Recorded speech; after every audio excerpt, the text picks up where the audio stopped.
Halo, assalamualaikum semuanya. Perkenalkan, nama saya Barkasum Khairullah dari SMA Negeri 19 Bungo. Saya di sini akan menjelaskan materi kimia tentang asam dan basa. Baiklah, di sini saya akan menjelaskan tentang asam. Asam adalah senyawa yang dapat memberikan ion H+ kepada zat lain, memiliki pH kurang dari 7 dan rasanya pahit.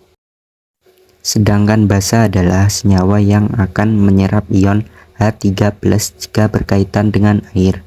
Rasanya pahit, licin, dan memiliki pH lebih dari 7.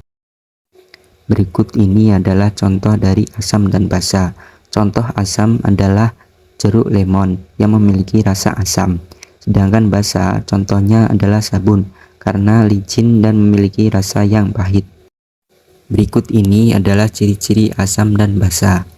Ciri-ciri asam mempunyai rasa masam, mengubah lakmus biru menjadi merah, pH kurang dari 7, bersifat korosif terhadap logam, dapat menetralkan basa.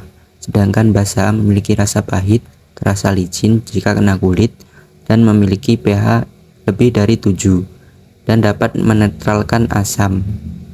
Berikut ini adalah teori-teori. Yang pertama, teori Arrhenius. Menurut Arrhenius, asam adalah zat yang jika dilarutkan dalam air dapat melepaskan ion hidrogen. Sedangkan menurut Arrhenius, basa adalah zat yang jika dilarutkan dalam air dapat melepaskan ion hidroksida. Contohnya HCl dalam asam. Menurut Arrhenius, HCl merupakan salah satu asam karena jika dia dilarutkan dalam air, dia akan cepat terurai dan mengubah HCl menjadi H+ tambah Cl-.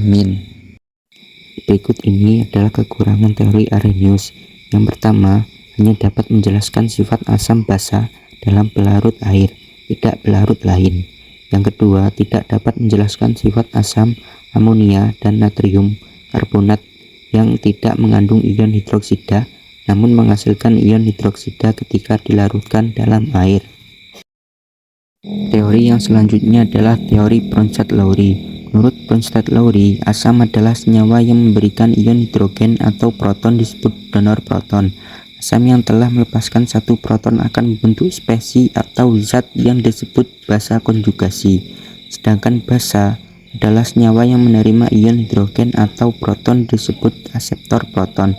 Basa yang telah menerima satu proton akan membentuk spesies atau zat yang disebut asam konjugasi. Kekurangan teori Bronsted-Lowry tidak dapat menjelaskan sifat asam basa yang tidak melibatkan transfer proton. Kelebihan teori Bronsted-Lowry. Yang pertama, dapat menjelaskan sifat asam basa zat pada pelarut dan larutan selain air, bahkan tanpa pelarut. Yang kedua, dapat menjelaskan sifat asam basa kation dan anion.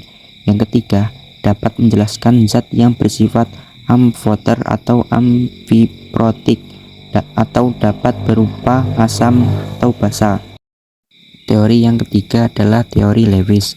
Menurut Lewis, asam adalah spesies atau zat aseptor pasangan elektron, sedangkan basa adalah spesies atau zat donor pasangan elektron.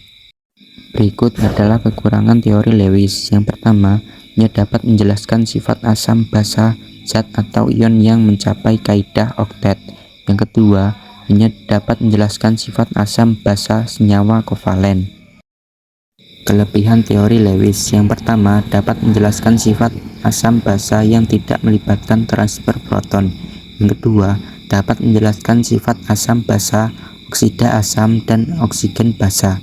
Yang ketiga, dapat menjelaskan sifat asam basa senyawa yang memiliki pasangan elektron bebas. Yang keempat, menjelaskan sifat asam basa senyawa organik seperti protein dan DNA. Asam dan basa dibagi menjadi dua, yaitu asam kuat, asam lemah, basa kuat, basa lemah.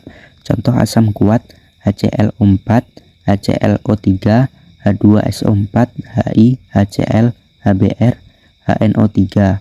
Contoh asam lemah: senyawa asam lain selain 7 senyawa asam di atas. Contoh basa kuat: BaOH2, SrOH2, CaO2, KOH, NaOH, LiOH. Senyawa hidroksida golongan 1 dan golongan 2 kecuali BeOH2, MgOH2. Contoh basa lemah senyawa basa lain selain senyawa basa di atas. Berikut ini grafik nilai pH. Dikala nilainya 7 bersifat netral dan dikala kurang dari 7 bersifat asam dan dikala lebih dari 7 bersifat basa. Contoh soalnya sebagai berikut. Karena nilai Kb-nya diketahui, maka bisa dipastikan NH3 merupakan basa lemah, di mana untuk menentukan OH-nya bisa menentukan dengan persamaan konsentrasi. OH- sama dengan akar dari Kb kali Mb, lalu dimasukkan nilai konsentrasinya. OH- sama dengan akar 10⁻⁵ kali konsentrasi 0,1 molar. Hasilnya yaitu konsentrasi OH- sama dengan akar dari 1 kali 10⁻⁶. Maka konsentrasi OH-nya yaitu 1 kali 10⁻⁻3.